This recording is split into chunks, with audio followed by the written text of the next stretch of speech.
Welcome to episode 2 of the Cromedy Podcast. Here we have three guests, all played professional hockey and or playing professional hockey.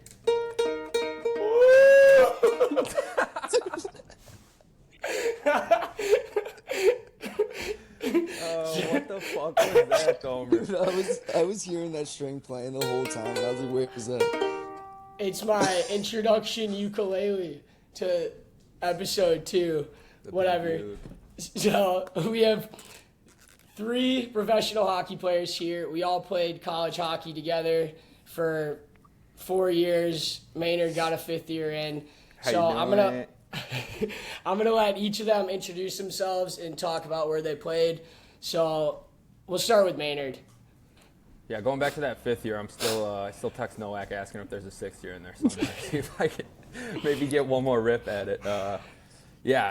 Played juniors pretty much everywhere, all over the country, Indiana, Boise, Idaho, a couple years in Mass, all bunch of different leagues, Dub S, EHL, USP Premier, fucking USP, U18, AAA, pretty much all over. Ended up committing to UMass Dartmouth, just like you fellas, and was lucky enough to play 5 years there. Got to wear the cheddar for 2 of them, and fuck, I'd go back tomorrow if I could. Hey, the cheddar means captain for anyone that doesn't know that. Everybody watching this pod knows that. Come on. And then after my 5th year of college, I got called up, played for Quad City Storm for the rest of that year. Ended up playing for Quad City the next year, as well as Macon Mayhem. And I don't even know if you can count me playing for Knoxville, to be honest, but I was there. So it's on your elite prospects, so. Hey, how are ya? All right, that's perfect. All right, Mania, let's switch to you. What's up, guys? I'm Mike Mania. I played Jays in the EHL for Philly Rev and then USP for Aviators. And then, obviously, committed to play with you guys I took my 5th year. Took the easy route, took 4 classes a semester. It was nice and simple. And then after that, I signed in the FPHL with Carolina Thunderbirds. Well, now Twin City Thunderbirds. So I've been there all year, but then I got placed on IR, and it was either like be on IR for the rest of the season or see where things are at. So got released from there, and now I'm just kind of chilling home for right now for the rest of the season. Find them at your local dive bar in New Jersey. Oh, yeah. All right, Cade, you're up. All right, I'm Cade Hanley from Bozeman, Montana, originally. For juniors, I played 3 years in my hometown, Bozeman Ice Dogs NA3, and then 2 years on the Cape for the Seahawks Hockey Club, EHL. Last 5 were at UMass Dartmouth with the fellas, and then this is my first year pro. Started out in Evansville for camp, and then ended up down in Twin City with Mikey in North Carolina, and been having a blast there. Oh, yeah. Yeah, so that's honestly crazy from the start that you guys played Sairs together and then ended up in the Fed together. Yeah, dude, I actually lucked out because obviously I'm a rookie, so like I got dished out of 2 single rooms by myself, and then they were like the day that I got dished out of my last single like room by myself, I was like it was either I'm living with some YouTube dude that was like a 96, and I was like, oh, jeez. And then all of a sudden, Cade came in, and they're like, yeah, you can live with him. I was like, perfect. But then we're laying there. This guy Slagers, he actually does, like, he's got, like, 125,000. Yeah, big cat. Beauty of a guy. He had 125K, like, followers, and he does, like, streams and shit. So name dropping on the podcast, that's lit. He names names. Yeah. Oh, am I allowed to do that? His sponsor's allowed. What? All right, so yeah, first of all, the hockey world is just super small. We all played 4 years of college hockey together and then pro. So everyone here has played pro hockey and worked very hard chasing the dream. First of all, sadly, just found out Jacob Maynard is now injured and hung him up. You want to tell your story a little bit about that and how you decided to hang him up? Yeah, sure. I never really had any injuries throughout juniors or college. I mean, you boys know that. We played college together, but it just seemed like the second I turned pro, it was like one injury after another. You know, I separated my shoulder the 1 year and tore my labrum, sat out for 2.5 months. came back, ended up getting dished after coming back for like a week, dude. I could tell stories on stories about my experience with the coach over in QC. It just fucking, that guy's a piece of work. But yeah, so just battled that. Ended up coming back after he asked me to. Came over to Macon. Couldn't even shoot the pill the rest of the year, so I was pretty much just like passing and stick handling. I had like no strength in my shoulder. Ended up rehabbing that all summer and trying to get it back healthy, back to where I could feel like 100% without having to do surgery. I even went to like a Mayo clinic and got prescribed these peptides that I just shot in my shoulder for like 6 months to help like stimulate ligament regrowth and soft tissue healing. So I think that helped a lot over the summer. And then you guys know I spend most of my summers out on the Cape working and training. And so I was feeling really good rolling into this next season where I signed with Knox. And then, I'm not kidding you, dude, the first day of training camp, our second hour of practice, the very last drill of the practice, we're doing bowl in the ring, where it's like a sneaky bagger. Not really sneaky because everybody knows you're bagging, but it's like two guys in the circle, coach chips in a puck, you're using your body to create distance with the puck. It's a big puck protection drill. And then second whistle, coach chips a puck up the wall by the red line, and you guys just race all the way down for like somebody gets a breakaway. And Really, dude? Are you serious? Billy McDev show. Tell Billy Fit to relax, answer it. man. I want to answer Tell it. Billy Fit to relax. I love that. No, anyways, yeah, he's a fucking beauty. But anyways, yeah, just bombing down, and like the second he blows the whistle to race for that second puck in neutral, I turn quick and push off, and I just hear a pop in my knee. But I continue skating on down the ice. This wasn't even your shoulder? This is a different injury? No, bro, it wasn't even my shoulder. It was my MCL. But I continued skating on down the ice. And then that Nail was gun. literally the last rep of practice. So then coach blows it dead, whatever. We get in the circle. We're stretching. I'm like, fuck, it feels pretty sore. But, like, no big deal. Even the assistant coach came up, skated next to me. He's like, what the fuck was that? Like, you could hear it. It was kind of loud. And I was like, I think it was my knee. He was like, you feel all right? I was like, yeah, I feel pretty good. No problem. We're stretching it out in the circle, whatever, no big deal. A little sore, so I, get all the equipment off, hop in the ice bath, little recovery, like, oh. And yeah, it feels okay. Like I said, still a little sore. End up going back to the room, whatever. The day ends up ending. Go to sleep, wake up the next day, go to walk on it, dude. I could not even put the slightest bit of pressure on my knee. So I go to the rink. I tell coach, I'm like, this was day one. Yeah, it's tough. I go to the rink, I tell the coach, I'm like, yeah, I think I fucked up my knee. He's like, well, we'll let you rest it today, and like, let's see how you're feeling tomorrow. Same deal. End up getting ultrasound on my knee and stuff, and they're like, yeah, it's a grade 2 strain on his MCL. So it's not like torn to where I had to get surgery or anything, but they're like, he's gonna be out about 2 months at least. Shit. So whatever. End up sitting out about 2 months. I come back, second practice of the week, and we're doing like an angling drill down the boards, and I hit some guy, he falls, tangles up with my knee, falls on it. I do the same fucking thing all over again. You can't catch a break. Except this time, I also tore my adductor. So, yeah, it was just like one thing after another, and then I got to where I was ready to, where I felt that I was confident enough to play on it, and kind of told coach, and he's like, yeah, we'll put you in next weekend. I was like, all right, whatever. Really wanted to play too, because that was the weekend that Quad City had came up and played, my old team, and so I was looking eager to play in. And he said, yeah, we'll get you in next weekend. Next weekend rolls around. He's like, yeah, we're gonna give it one more weekend. Like, we're not sure, like, things can happen. We're going to Peoria. It's kind of a rougher team. I'm like, all right, whatever. We have end up having 3 guys that go down with concussions in the first game of the weekend against Peoria. And so I get a call after game 1.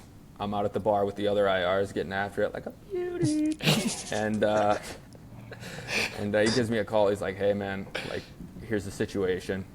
You're taking up a spot. I was on 2-week IR because the way the IR works is there's 2-week and there's 30-day, and they put me on 2-week. But even after those 2 weeks, if you're not activated, you're still on the IR. But you're just taking up a spot in that 2-week slot. Does that make sense? Yeah. I think you have 2 players for 2-week IR and 2 players for 30-day IR. And so he called me and he's like, this is right around before we go on Christmas break. We had a 5-day Christmas break this year in the SP. And he called me and he's like, we had a couple guys go down. We're thinking about moving you to 30-day IR. 30-day IR. Okay, I've been out for 3.5 months now, and he's like, "Yeah, we're gonna put you on another 30 days." And so I was like, "Honestly, coach, I'm done. Just send me home. I'd rather go home than hop So on put your gear on. Yeah. So I'm put like, your "Dude, gear on." I'm ready. Not really, but yeah. So that's kind of what happened, and I went home a little bit before break, just kind of stewing on it, thinking about what the next step was or what I was going to do. Had a couple teams reach out. Actually, Cade and Mania's team reached out. Had a PTO offer from Fayetteville. Had an SPC from Birmingham. So I was really just kind of, I don't know. I was kind of lost. I didn't know what I wanted to do next. I knew it was kind of getting to the time that I had to kind of figure things out. I mean, I was 27, not really a young buck in this game. No, we're still young. Just kind of thinking about my next steps. And while I was home for the break, I had a friend reach out and say, "Hey, this guy who owns a medical device company is like looking for a new hire. Would you be willing to sit down and like have lunch with him?" And I was like, I wasn't really planning on looking for a job. Like I was going to try and tough out the rest of the season, find a new home. But sat down with him. We had good rapport, just snapping it back and forth. And the next day, he gave my friend a call and said, "Hey, I want this kid to work for me." And I was like, So now all you're right, let's do it. Corporate schmelt. Yeah, now I'm a schmuck, fucking kissing ass every day and well, just learning a lot. That absolutely sucks because for everyone who doesn't know, Maynard was our captain for 2 years. Definitely one of the tougher guys that we all played with. So I know we chatted in the summer about grinding it out, but you just kept getting fucking peppered with injuries, and it is what it is. So you decided, and it sucks to hear, but wish you the best of luck. Anyway, on a better note, since we all played college. Enough of that sad shit. Yeah, enough of that sad shit. On a better note, we all played college hockey together for 4 years. Obviously, it was serious hockey, and we wanted to move on, but we also drank 3 to 4 times a week. So I think we should share all of our favorite drinking stories. Keep it. Yeah, let's share drinking don't stories. name names, eh? Yeah, don't name names and behave enough. I think I'll just. Who I'll don't just pick know, Cromedy put in the chat, he's like, "Hey, no pussy talk, right? No naming names." So that means Mike Mania's not going to have a whole lot of stories to tell. Yeah, well, thanks for that one. But yeah, Mania, maybe he's going to have to think of something different. He's a fucking ladies, man. I think, no, dude, I mean, the best was, not the best, but, I don't even know if we're allowed to say it, but, no, well, no, wait, it's criminal activity, I think, okay. What story? The sign, Just get the ball rolling. Oh, you can say the sign one. Yeah, so we catered on the fucking Facebook thing. When I call cater. Well, start from, for anyone that doesn't know, start the story from the absolute beginning. Okay. So Austin Street, the hockey house, our house. We were having a party, and Cade went on a side quest as usual, and he got caught on camera taking the sign. Street signs. Street sign. It was like a no parking zone one. Like the whole thing. The whole thing. This thing's 12 feet long. Like pole included, pole, not just the sign, everything, the pole not that just the attached sign. to. Not Like, just like the a sign. battering ram up the The stairs. sign, yeah. So I see this thing in the living room. It's just hanging off the bar like this, and I'm like, what the hell what is this thing? And they're like laughing about it, talking about it, and then later on, apparently a video got posted, and it's like cater, and it's like a on the neighborhood. news. It's a neighborhood security watch on Facebook, and they're like suspect wanted, and you just see the video of Cade and this girl just shaking this 12-foot pole until it comes out, and then they're carrying it over their shoulder and bringing it in our fucking house. So I come down the next day, and I'm just like, oh, there's a 12-foot pole in our living room, but that's pretty cool. Yeah, and then we see the video, and I'm like, dude, Cade's going to lose it when he finds out about this. So he immediately comes home, and he's like, I got to get rid of this sign. And I mean, that's up to you. What did you guys do with it? Did you throw it behind the rink? We threw it. Yeah. I Yeah. thought you guys just put it upstairs. No, No, we did the we took street it apart. signs. The street signs, like the regular's just a street sign. We did that. yeah. We put it upstairs. But the main pole, no. That thing's behind Hetland, I think. M block. Mania just kept it in his room to sit on it from time to time. I have one of the Austin Street signs still at my bar in Illinois, at my dad's bar in our house. It's just Austin Street, like right in the basement. Do you really? That's awesome. Yeah, because Cade took like 2 or 3 of them, so I wanted one. Yeah, dude. Was that freshman year we went the Street Sign Bandits? Yeah. we took a bunch of signs that Second night. freshman year. Second freshman year, yeah. That's a good story starter. I think one of my favorite ones, it's a quick one, is that our sophomore year, so Maynard, your junior year, it was like our sophomore year, and then it led into our junior year for me and Mania and Cade, was when everyone on our team, basically, or there was like 7 or 8 guys that constantly just got so drunk they pissed the bed. I think we hit the absolute number of guys on a team, the most amount that could consistently just piss the bed, and it was guys that have never done it before. So like, that was the first time for me. Yeah, I didn't even know you were on that list. I thought it was my ceiling leaking, and I was all pissed off because it's when we moved into those apartments, Bryant Street. And I remember waking up and I was like, this damn ceiling. And I laid on the floor and Tino walked in. He goes, Mike, what the fuck are you doing on the floor? And I was like, my ceiling's leaking. And he's like, no, it's not, dude. You pissed the bed. And I was like, shit. One of my favorites, not to change it off that, but you remember when you and Tino visited Mania? Yeah, for that party. Rain outside, the Donnybrook story. Yeah. Oh man, that was night 1. All right, Yeah, tell it from the absolute start. Like we don't Dude, know. so the absolute start is a little hazy because it was just like it was over COVID year, right? It was our my first day. It was our sophomore first year, and you were captain's game. visiting.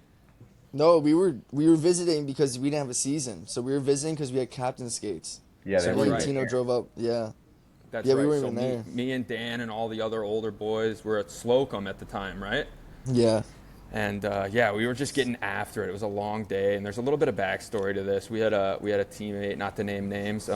We had a teammate on the team who had broken up with his girl, and she had gone out and slept with somebody who lived over at a house on State Street. And then they ended up, but this was over Don't the name summer. names, but let's name the fucking house. Who cares? Who gives a fuck? This was over the summer, so like they were broken up. It's not like she cheated on him. But then they ended up kind of rekindling again, right? And these kids tried to come over to State Street or to Slocum, and we're like, no, get the fuck out of here. Slam the door on them, whatever. They go back and rally their troops, and they come over. Okay, so we're a house full of fucking anywhere from 22-year-olds to 25-year-olds just getting after it on a fucking Probably like a Wednesday. Dude, yeah, on a random day because there's just nothing to do. School's so easy, everything's online. Everyone's just cheating their ass off. And and these kids come over and they knock on the door and they're like, we're looking for so-and-so. Like, is he here? And it's like, what? Get the fuck out of here. Slam the door. They end up banging on the door like they're the cops, like trying to get in, and end up rolling out into the street. We open the door. Buddy leads the way. It's hard not to name names. But Buddy leads the way, whose girl it was, ends up sticking some kid. So now we're out in the middle of the street in Slocum, right next to the golf course, just throwing haymakers, bro. Oh, It's like, yeah. It's like a 12-on-9 bout, dude. And Mania and Tino, this is like their first day there, and they go to walk out the house and like get involved, and Sean like grabs me. It was me, Tino, and in the Mania. house. Yeah. Yeah, they like, ran up to "Get us in the and- house, you're not doing anything. So all the older guys walk out, and I stick some kid in the back of the head, no problem. Like just looking around, looking for someone to grab onto, dude. I look over out of the corner of my eye. Dan Davidson, for those of you who don't know, was so buckled, dude. This kid could drink with the best of them, dude. I look over. He has white. He's wearing a white shirt. He's very, he's about his outfits too. So he's wearing a white shirt, regular like jeans, whatever, black jeans, and he had these shoes with the heart with the smiley face on them. Remember those gay shoes he always liked wearing, dude? The Converse ones. Yeah. Whatever. But he loved these shoes, bro. So he's all whited out, dude. He's fitted up, but Dan's a beauty, so he's out there chucking them as well. I look over, dude, and Dan goes to throw the biggest haymaker, misses, bro, and face plants into the mud, and all of his clothes are muddied up, dude.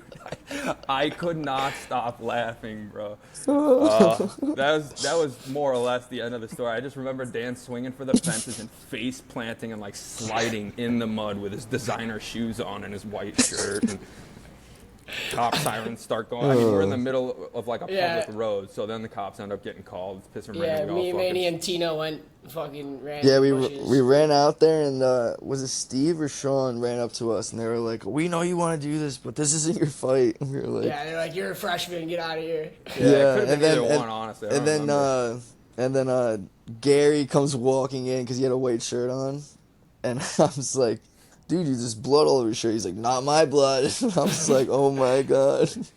But yeah, that was your guys'. That was Cromedy, Mania, and Tino. That was your guys' first. That was the first night. Yeah. I remember Mania being like, "This is awesome. I'm coming here for sure. I can't wait." Mania and Tino, that was their first night. But remember, I was living at Carriage, so I knew you guys a little bit. But yeah, that was the first like actual party we had. Dude, I forgot about Carriage. That was the only party. Yeah, because then we were the COVID epicenter. Everybody got COVID after that. We had that party. News. And gave everyone COVID. I went home and I posted a picture on Snapchat of like us drinking back home on the water, and Kai swiped up and he was like, "Delete this, we're getting so much trouble." I was like, "Dude, are you kidding me right now?" I'm in Jersey. I was like, he was like, "Dude, did you not read the news?" He was like, "We're apparently the Dartmouth epicenter of COVID." I was like, "This is ridiculous." Yeah, we made it. Made the paper. We didn't make it. I didn't get it though. Tino got it, and I drove home with him. I didn't get it. I mean, back in the COVID days, if you had the sniffles, you'd test positive for COVID. So it was a complete sham, dude. Speaking of that, do you remember doing the testing and we would put like hand sanitizer, like, or like barely? So we could pass. We could pass. Because there was one point, it was like either if one person or two people had it, then slowly like everyone's just gonna keep testing, and I was like, we were like all just doing that, like slightly doing it. I think Maynard never even put the thing in his nose. I didn't get the jab. Hey, how are ya? All right, Cater, what do you got? What's your favorite story? I think the one that takes the cake for me has got to be New Year's. Which Foxwoods. The one where everybody was just shittered. Where I lost the card. Oh, he lost the team card. Oh, dude. Which one was that? Fuck. I thought we went to Encore. No, we were at Foxwoods. Went to Shrine. Is that when I kept thinking I was playing blackjack, but it was 3-card poker, and I was yelling at the dealer, "Hit me!" Dude, I've never seen. And well, Maynard, that's when you were buzzing around the thing, and you were like, "You want to go home with a rich guy?" That was Oh my god. Was that when some of us went to the concert and we were all like, was that our last year? I think that was our last year. It could have been junior year though. I think that was our last year. But I know Maynard, like you were there, Beef was there, Steph was there, Stu was there. We stayed at the motel. Yeah, I'm thinking of the same one. I thought that was Encore, no? Yeah, we stayed at the motel. No, yeah, it was. It might have been Foxwoods, but we stayed at that motel. Yeah. No, that Johnny, or whatever that's called. That was a great news. The Johnson? Yeah, the Johnson. Howard Johnson? Howard Johnson, yeah. So when who was it, Stewie or Marshall was laying down on the floor, and he was like dead on the floor. Never mind. He was just dead on the floor. I would come walking in. Kind of lagged out there. Oh, did I? It was for the best. It was for the better. Because you were going to say something stupid. I did. I stopped. Mania can you hear me? Dude, you guys set the tone. Set the tone your first, like, after COVID year. Remember, we were all meeting in the gym to do, like, this conditioning testing. Oh, my God. It was our first meeting as a team, okay? And Mania and Tino walk in 15 minutes later. No, easy, buddy. I'm pulling into the circle. I'm pulling into the circle. I'm pulling into the circle, right? The ring. You gotta pulling into the ring. I don't know what the circle is. The ring, dude. The ring around. Ring road. I'm pulling into the ring, and I just got off the phone with Nowak about gear and stuff, and it was such a nice conversation. So I'm souped. I'm like thinking he's calling me back for like another thing. I answer the phone. I go, "What's up, coach? Where the fuck are you?" I was like, "Oh my god." I'm like, "Coach, we're 2 seconds away." He was like, It was like 2:55. We were 5 minutes before it was starting. We got there exactly at 3:00, but we were obviously not 5 minutes early. We were like maybe 1 or 2 minutes late. You did not get there. There was no way it you was that weren't, late. bro. You were a good No 10, way. 15. That's Boots. Made us all bag skate. Boots, you don't want to answer me anymore, huh? No. But yeah, that was a perfect example of Mania and Tino's fucking entire college career. Just standard late. Just late, yeah. It's always late. Tino tossing sibes on the fucking ceiling of Austin Street. Dude, this kid, an absolute gremlin. Biggest beauty, but just fucking He's now a would police take officer. a sibe out and just dart it to the top of the ceiling, dude. I didn't even notice for the longest time. I swear, we were having a party one time. I looked up and there's like 27 sibes on the fucking ceiling. I'm Yeah, like, that was absolutely ridiculous. I hate And there was the that. one time our landlord, he came over and he went over by the heater and he was like, "What is this?" He thought it was a big bug, and I was like, "No, it's just a sibe." And Tino was like, "Yeah, that's one of mine." He's like, "What the fuck is this?" Chris, Yeah, Chris. Not Shavoria. All right, switching it up a bit now because we shared our stories. For each of you, what is the biggest difference between college hockey and pro hockey? Like, did you have any moments where like, fuck, I'm in something different now? You think there's any big difference? Or you think it was kind of the same? It definitely not the same as far as just, when you get to college, you know that you're going to be with those guys for the next 3-4 years. You might not play a lot or whatever, but you know that that's your home, right? And you have time to improve and build on that and maybe get a better position than what you're in. For pro, it was just like I saw it right away where when I showed up in a quad, like guys who had been there for 2-3 years, like guys that you think there's no way he's going anywhere. He's such a big part of the locker room, big part, like the fans love him, the team loves him, like he'll be out the next day. Like it's very cutthroat and like I don't know, you guys can probably speak to this as well, but I just saw guys who had been in the league for a long time or even at that current organization for 2+ years all of a sudden just get shipped out like it was nothing. Yeah. That's Yeah, the hardest I part, actually- is like building those relationships and knowing that the guys that you're talking to might not be there a week from then, depending on, a practice or maybe they have a couple rough games in a row. It's like you don't have that, you don't have that courtesy to maybe have a slow start or have a lull in the season. You'll be shipped out right away. Yeah, that's definitely a good point. Mania, Cade, you got anything to add to that? Yeah, like I remember my buddy Schniz, he made fun of me. He started laughing because went out with the boys. It was like right after training camp, and we went out with the boys. And one of the guys that was like you said, fan favorite there was there for like I think this was his second year being there. Like for sure thought like locked in like, and we had like a huge heart to heart. Got like banged up together, and the next morning I'm like, "Yo, what's up, buddy?" And he's like carrying his bag to go pack up his stuff. And he's shipping it out. And I sat there and I was like, what? And I turned around and my stallmate's like, welcome to the league, buddy. He was like, first time seeing someone like that happen. And I was like, yeah, dude. And dude, Cater can vouch for this. Like, I couldn't even tell you how many guys came through that team this year. Like, probably I'd say upwards to like 20, maybe. That's a like lot. through the team. Probably It's more crazy. than that, yeah. Probably, yeah, dude, honestly, probably more than 20 guys. Like, Well, I we mean, just dropped. We got we lost 5 guys this week. 3 of them Yeah, had just travel in- year.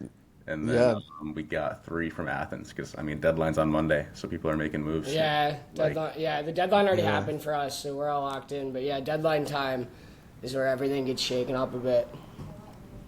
Yeah, that's Yeah. definitely Was the it- biggest difference is just like the turnover of guys. Like I played with you guys for 4 years, played with Mike for 6, and then it's like Yeah. you're here and it's like I showed up, and I showed up the second week, and I'm the second longest tenured D here because they just kept cycling in defensemen. Yeah. They had to find guys that work, and that's just the business, and that's the way that it goes, and people know that. So Yeah. So, Cater, what was it like getting called up though? You got called up the SP for a bit, no? yeah, that was sweet. Good little weekend up in Roanoke.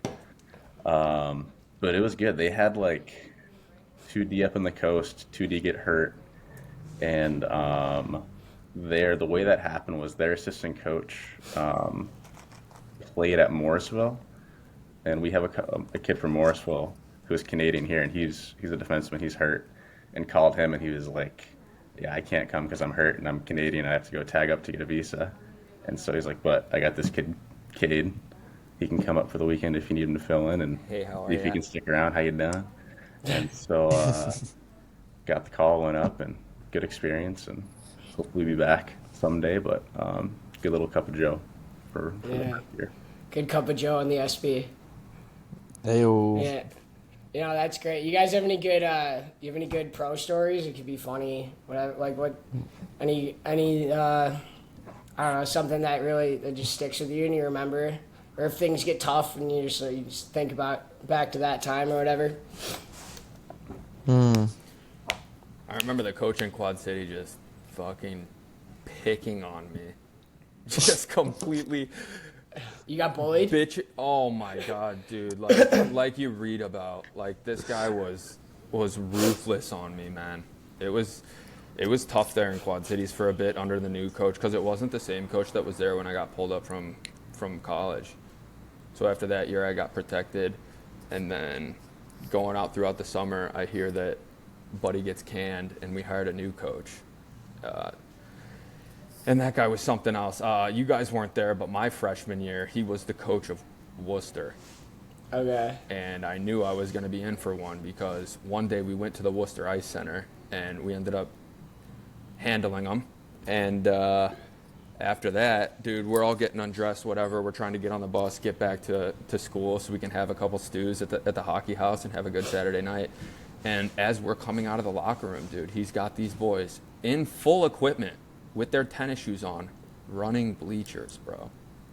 You're on your pro team? No, this was my freshman year at college. Oh. But this he is was the Worcester. current Yeah. coach at Worcester. And so he's got these guys lugging stairs, and I just remember that, and I'm like, oh my God, this is gonna be brutal. No, but I remember at the start of the season, I was off to a really hot start. I had like 4 points in my first 3 games. I think I was maybe leading the league. Yeah, not a big deal, not a big Yeah, deal. not a big deal. Fire pump. How you I think I was like doing? leading the league in defensive points, which doesn't mean anything, right? We're 3 games in. I just had a pretty hot start. But we're at the practice rink because they were hosting an event at our home rink. So sometimes you get kicked out and you got to practice at the practice rink. And I walk in, dude. It's like 8 in the morning. Some guys are already there. They're rolling out or whatever. I walk in, and this guy, he's one of these coaches that you got to kind of do his voice when you do him. So I walk in, and he's like, Oh, fuck. you got one of the most punchable whacks I've ever seen. I'm like, what? He's like, if I was a teammate on this team, I would have already punched your lights out. I'm like, morning. It's like 8 in the morning. I haven't had a cup of coffee yet. I'm like, oh, this is how this week's gonna go. Sweet. So that was an example. Another example is like I was on the power play. We were working on like 5-on-3 one time, dude. And I'm not kidding you. I'm running the key as a defenseman. Okay, so Yeah, imagine no the big blue deal. line's like right behind me. Not a big deal. Another tire pump. Hey, Dan. I'm coming this way, and coach is like right behind me, following me. I stop and I start to go this way. He's coming right with me, like he's behind me the whole time, like pretty much being the backseat driver. He's like On the letting, peeper like, in practice? dude, letting me hear about it. Mind you, it's a 5-on-3. All right. The puck's like gets rimmed around at one point. I go to collect the puck. It's not even on my stick yet. Okay. He's like, move it. You gotta move it. I'm like, I don't even have the puck. I get the puck. I move it. He's like, you gotta be faster than that, JK. I'm like, dude, get the fuck off my back, bro. I'm like, I gotta fucking settle it down. He's like, no, you don't. You gotta move it. Like he's letting me have it. I'm like, I don't know what the fuck's going on. It's a 5-on-3. Okay. I don't know if maybe catch the puck and settle it down. Like there's no real rush. You're usually not being pressured in a 5-on-3. So that was one example. We got into a couple FU matches behind closed doors too. Just him calling me a pussy, this and that. And dude, it was like every day. I felt like, and I'm a rookie, right? Like I'm just trying to get established here, man. Like maybe pick on someone else. I don't know. Like I'm just trying to get a groove going. Oh my gosh, just calling me a pussy, letting me hear it. And the one day he came in the locker room, fast forward a week or two, whatever. one day he comes in the locker room, and everyone's like, oh, God, what the fuck is this going to be about? Because everybody knows this guy was tapped, bro. And he's like, holy fuck, boys, good practice today, eh? Really, really good practice. And we're all like, all right, where's this going? And he's like, and Jakey, wow, you were probably like second best out there today. You were buzzing. You were second best out there. I love the impersonation. And then there's a little pause. I would love to hear what this guy actually sounds like. And then there's a little pause, and he goes, and everybody else was first. Oh. Dude, I couldn't even help it. Like, that one was actually good, you know? He's like, holy fuck, you were second best out there. And everybody else was first. I'm like, what the fuck is going on here, man? I'm trying to figure it out. Like, I'm talking to some of the older guys. I'm like, this guy fucking hates me. Like, seriously. This guy cannot stand me. And the older boys are like, Jakey, shut the fuck up. He's being hard on you because he knows you can take it, blah, blah, blah. I'm like, all right. I'm trying to buy into that. But, you know, when you have a feeling, it's like, no, I know this guy, like, has legitimate angst towards me. And then, like, the following week of him fucking dropping that hilarious comment, like, just, I don't even know what this guy's deal was toward me still to this day. But the following week, I end up going out against Evansville and, like, separating my shoulder and tearing my labrum. And then, I mean, we had a couple boys that were pretty close with the trainer, but I also caught wind through the trainer telling somebody on the team that, like, Topper was trying to trade me while I'm on the IR.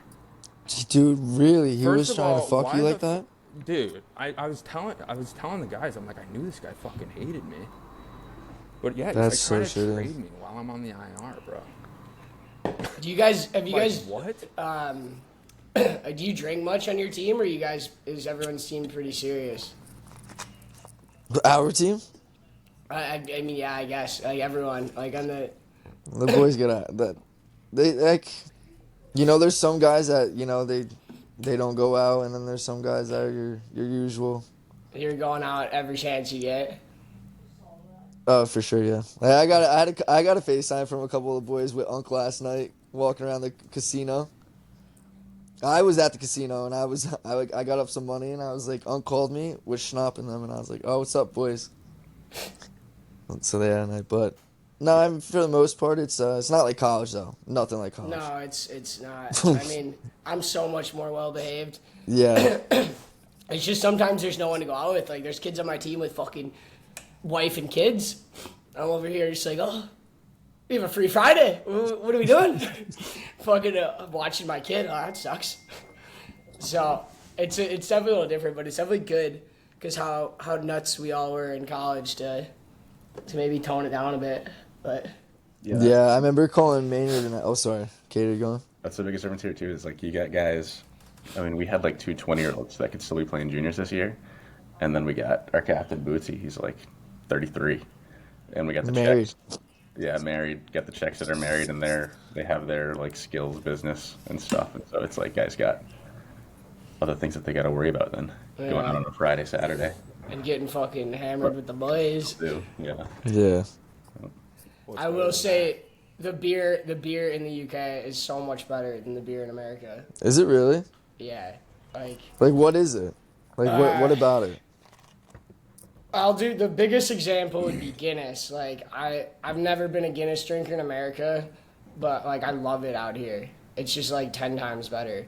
It's just more like they take like pride in their beer almost. So like if I go to a pub, if I order like a Stella, it will come in a big Stella glass. If I order Corona, it's gonna come in a massive cool Corona glass. Like it's just like treated more like I don't know, they put more time into their fucking beer rather than our Busch Light or our fucking Natty Light or even they do have Coors Light out here though. They did just get it, but it also comes in like a cool Coors Light glass.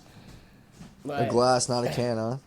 well, if you're at a pub, it will come in a glass and they'll make sure that the pour is good and everything. But the Guinness is great. Little vitamin G for you. Yeah, can't complain. You like that one, man? I like that one. That was good. You know who loved the vitamin G's was what's his name? Woodsky. Whiskey loved them, dude. The kid would always mix in a vitamin G. What to was start that? the What night. was that? Oh, Pour Farm. Pour Farm was the bar. The We dive sit bar. outside.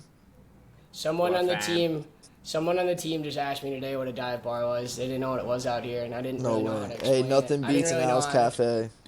Yeah, I didn't know how to explain a dive bar. Just like a cheap drinking with a bunch of regulars. But more or less. With There's like Smiling maybe Bob. one TV in the corner. This It's, like, Smiling strictly Bob. there There's for Bevan. SIGs inside too. SIGs inside are the best, dude. Dude, that So- one party that we had, and all the alumni were just, especially Maynard, was just ripping a whole pack in my room, and Cade wanted to kill me. Well, you were doing it in the living room, then I was like, just get in Mike's room. Like, fuck that. Oh, that's how they ended up in my room. yeah, well, because So you fucked me. Dude, my room Like your room stunk. smelled like SIGs sure. for like a month after that. Dude, it was terrible. My blinds turned yellow. Yeah, your room wasn't clean to begin with. Your blinds were probably to turn yellow anyway. You boys remember when we were having that party at Austin and CP's having like a year, you know? He was the rookie of the year throughout the league, Yeah. right? This kid's Yeah. a stud muffin. And he's walking up the stairs and fucking cross-eyed Dan just gets a notion in his mind that he's gonna front foot boot stomp this kid in the chest straight down the stairs, bro. And then he stopped in the middle. I remember. Dude, it was Yeah. over. It was over Yusra's vape. It was over a vape because they had it, and I see Little's like tearing up, and he wants to kill Dan. CP's like, it's okay. He's like, CP's the sweetest guy ever, you know. Like, I felt so bad. He got fucking donkey kicked down the stairs. Dude, I remember him coming up to me afterwards. He's like, hey, man, like, I don't know, like, what I did, but, like, Dan just, like, kicked me down the stairs, and it's fine, but, like, is he mad at me? I'm like, bro, you just got boot stomped down the stairs. You're worried about, like, Dan? Like, what? Like, just the biggest sweetheart. He's like, I mean, it's okay, too, but, like, I don't know if I did something. Rookie of the year. Like, literally having a year, and Dan's like, you know what? I'm going to boot stomp this guy down the fucking stairs. Yeah, well, we might as well keep going story time for a bit before we wrap up. Is there any more stories that you can think of off the top of your dome? Oh, dude, there's so I many. remember the man. one night we were fucking Bevan, probably at Austin Street again, but we were trying to get home, and Billy had a bright idea of, like, taking one of the freshmen's cars. Oh my and God, driving Jordan's us car. back home. He took Jordan's car. Yeah, Luke Jordan's car, bro. Just took his car, ended up driving it home, dude. We ended up hitting a massive pothole, or honestly, we might have curbed it because, like, there's no shot Billy should have been driving home. But ended up curbing it, dude, like, fucked Sorry, up Bill. on his This is going out there. Sorry, Yeah, Bill. I mean, whatever. We're letting it fly. It's all in the past. But yeah, it just ended up bundling one of his tires, and then kid didn't have a car for like 2 months because Billy just like wouldn't fix it. Yeah, dude. One of my faves of Maynard was me and Dumas are sitting there having like a hockey talk, and Jakey's just doing his casual, you know, just sitting there, but like casually, like just deleting an 18 pack, but like no one can really notice it. And dude, his kid stands up. He looks at me and he said, "Uh-oh, Mikey," and he just went straight backwards, just stood up, looked at me, went "uh-oh," and just went straight back. And I was like, "Oh my God," that was one of my, I think, what was that? Was that the night that No, I got that mixed up with Clay when we had to try getting him out of the car. Oh, yeah, don't even bring that one up. Dude, you bring up Clay, that's gonna open up like another hour segment. Yeah, Oh, too yeah. much. I think the No, drunk too much. kickball, the drunk kickball was a great tradition that we had. That one. Yeah. Every time you walked into Austin, we were having a party. Cade would be like, "Boot anyone?" It's like, okay, He's it's like your always fifth got the bro. boot. Dude, he was always trying to get everybody shittered with the boot, dude. God So, forbid, man, have a good time, you know? how many beers were in that boot? 5? We had a 5-beer boot. We also had a 3-beer boot, I think. Yeah, we had both. Well, because Biggie had the 5, and then I got the 3. Stang gifted me a 3-beer boot. And so then we ripped that after Biggie was gone. Maynard, what are you chewing on nowadays? Dude, I'm just ripping these velos. You can't get the sides to the state anymore. This is Little what, mint this is what I've been velos? getting out here. These are 14 or 15, I think. Killer. Killer. Yeah. They're not Pretty bad. decent. You could send What? me Yeah. a few. I mean, I wouldn't be upset about that. Yeah, and then what do I order at home? When I'm home in Finland, I was chewing these things they're literally called the greatest. And they were like 16 milligrams. And they were honestly great. But here, it's easier. There's more chew options out here because there's not as many rules as America. Are they stronger out there? Yeah, I mean, they have the stronger options, but they have those velos here, too. I miss the Mint Manias. Those were nice. Those were the cool. loops. Yeah. The loops, yeah, those were cool. Chromie, are you still being a degen with your fucking drinks of choice? What do you mean? Starting the night off at like 8 o'clock with a massive like Fireball mixie or some shit like that. No, straight No, Jack and Coke. Hold the Oh, yeah. hold the Coke. J&C's, bro. You were No. chugging those from like 7 to 2 a.m., bro. Dude, I got a picture of this kid one time just absolutely buckled in the kitchen with a big, like the big liter of Jack with a little fifth in his front pocket and then another one in his back pocket. And he's just sitting there with a cowboy hat on. I wish I could have that on the background right now. Yeah. Maybe if you send it to me, I'll throw it in like the promo of this at the end. But Oh, for sure. no, I haven't.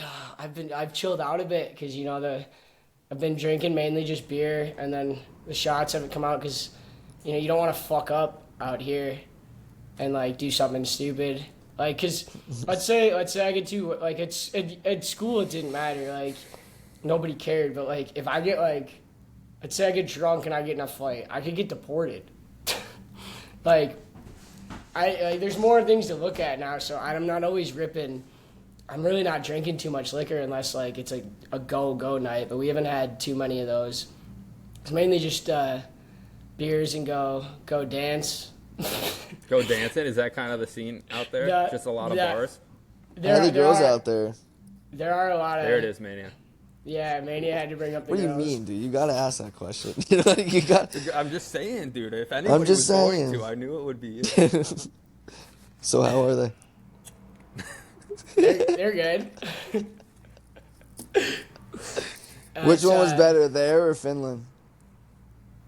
Oh, that's good. Oh, well, probably here just because I could speak to them. Finland, I couldn't fucking talk to them. Oh yeah, I forgot. But they probably love listening to you talk. It depends. no dude. idea, Some of the girls out here.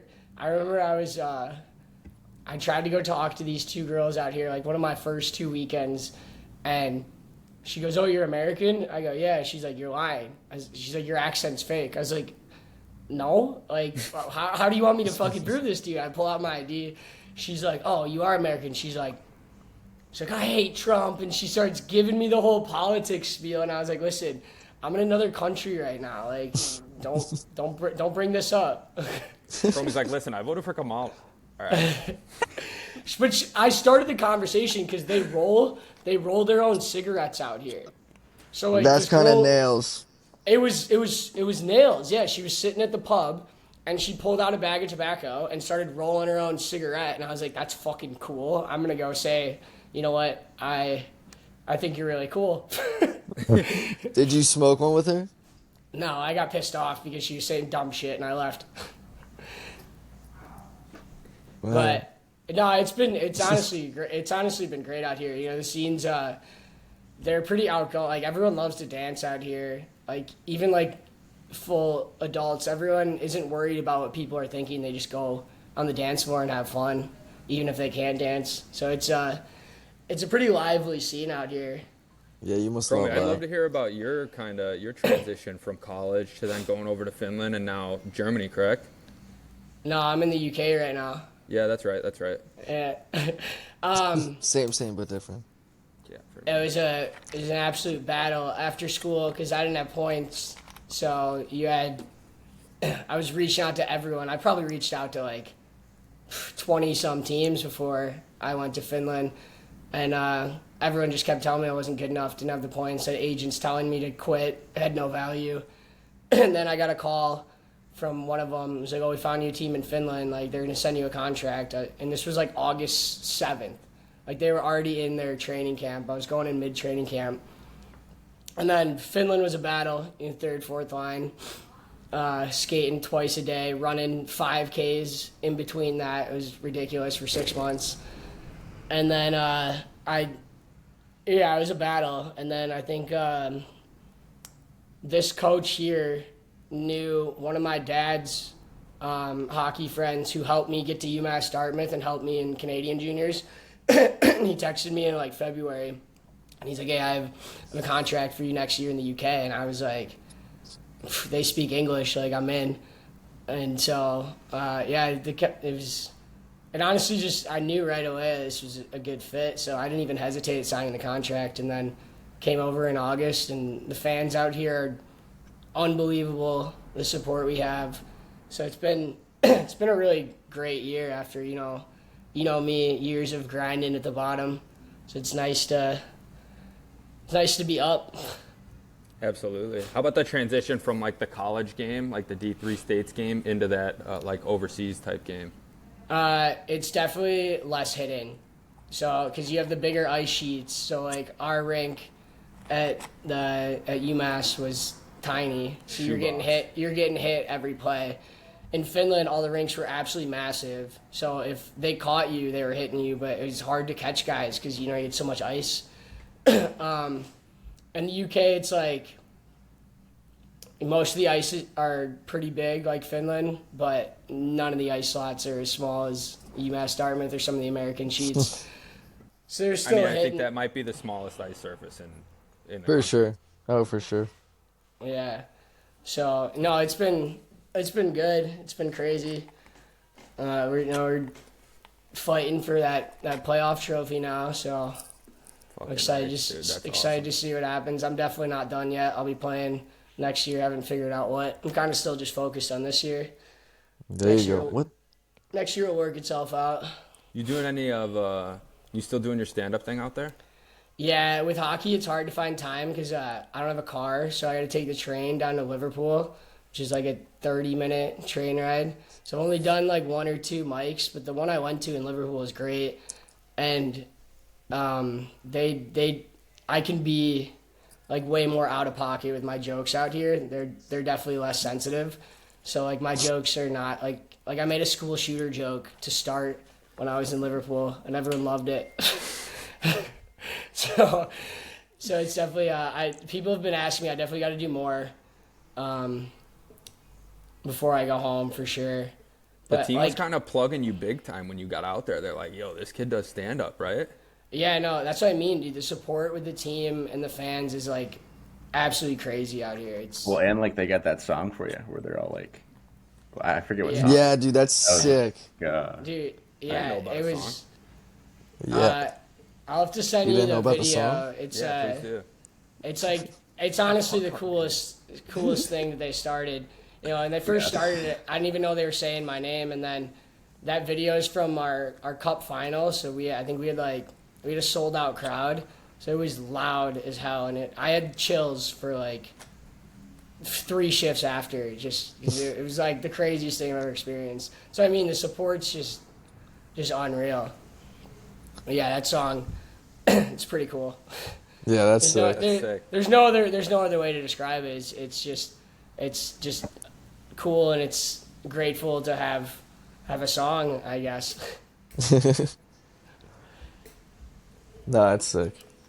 But as we're wrapping up, you have any advice to anyone who's trying to go up in their hockey career? Any advice for if there's a kid listening or anyone trying to move up? Hopefully there's not.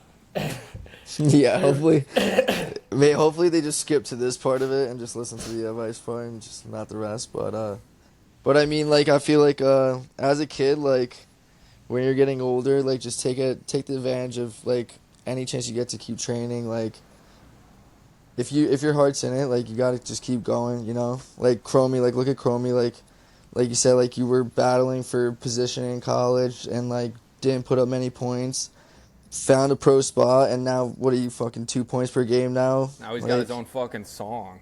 He's got his own song, like, this, like, so, like, no matter what your position is, like, just put your head down and just keep going if your heart's in it, Well said. Cader, what are you thinking? I'd say just work your bag off and then use your resources, right? Like, how I got opportunities was at the end of last season, I texted Maynard, and Maynard sent me the SPHL phone book. And so I could reach out to guys, right? I don't have an agent or anything. And then I know, like, Sean Leonard did the same for Maynard. And I've done the same for guys. I know Marshall's signed in Bingo, Stu's in Knoxville. And I had Marsh reach out, and so I gave him, the phone book. And he ended up going to Bingo, and Stu's down in Knox. And so use that, right? Like, when I got cut from Evansville, Mike gave me a call, ended up talking to Boots, and here I am. It's been an awesome experience. So, like, just keep going. Keep Yeah. going. Maynard, what about you? Yeah, I mean, you guys pretty much Cromedy. How long's that been in your head? How long has he been waiting to play the tunes? Like, all right, we're done. He's been I'm just spitting itching. on it, He's man. been itching. No, but just to piggyback off Mikey and a little bit of what you said too, Chromie, is like there's going to be so many people that tell you like no or tell you can't do it. But with all the people that tell you no, like it only takes one person to tell you yeah, right? And then that solidifies what you believe the whole time, right? It's like you never stop believing, but all these people are saying no. And then all of a sudden you come across one person who's like, you know what, yeah, like I believe in what you have. I think you can make a difference here. And then it's like Just one person, yeah. Just that's one it. person. It's one That's all person's it takes. opinion. Even when you're trying out for teams and maybe you don't make the team you wanted to, guess what? That came down to one guy saying, I want this kid over this kid. That doesn't mean it's everybody's opinion, but Exactly. unfortunately sometimes it's the guy's opinion who's in charge of picking the team. So just, that unwavering faith and belief in yourself and Yeah, belief in yourself, yeah. Yeah. I like the quote, the only way you lose is if you quit. You don't want to be 40 years old thinking back, be like, oh, maybe if I played like another year or two, things would be different. You'll know in your gut when it's time. Maynard, you ran into some injuries, you just knew it was time hanging up. But if you got that itch, fucking go. 100%. All right, well, I think that's a great way to end this. So, hey, appreciate you guys coming out. I'm gonna end this recording. This has been fun. I love reminiscing this. Yeah, no, that was fun. Thanks for having Good us, Chrome, times. or fuck, Yeah, I mean, thanks for I having feel us, like- Chrome. I feel like we could all keep telling college stories until we're Yeah. blue in the Oh, face. I this feel is we going just forever, scratched for the sure. surface, honestly. Yeah. All right.